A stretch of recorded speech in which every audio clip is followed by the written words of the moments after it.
I'm Hank Bird. I am an author, screenwriter, filmmaker, educator, father, grandfather, black man. What inspired this book?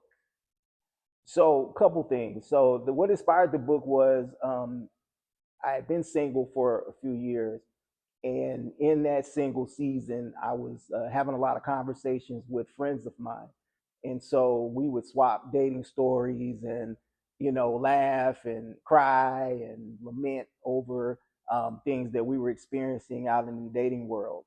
And one of my friends suggested that I try online dating, something that I never done before, and to this day haven't still. I just found it just to be a very scary place to be. And I'm a researcher, so I started researching things about online dating and saw a lot of crazy stories, a lot of stories that were hard to believe, and so it kind of put a fear in me of doing that.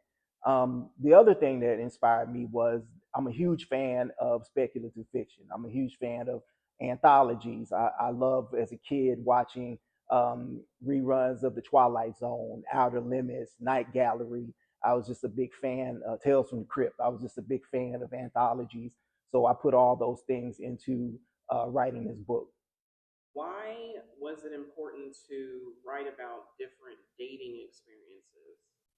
Well, I wanted it to be entertaining and I wanted it to be interesting. I wanted to unpack a lot of the layers of modern black dating, right? So I wanted to look at all those things. I use a werewolf story to talk about the angst that black women have felt about black men, being ghosted, being taken advantage of, and how that could ultimately instill a rage in women towards us.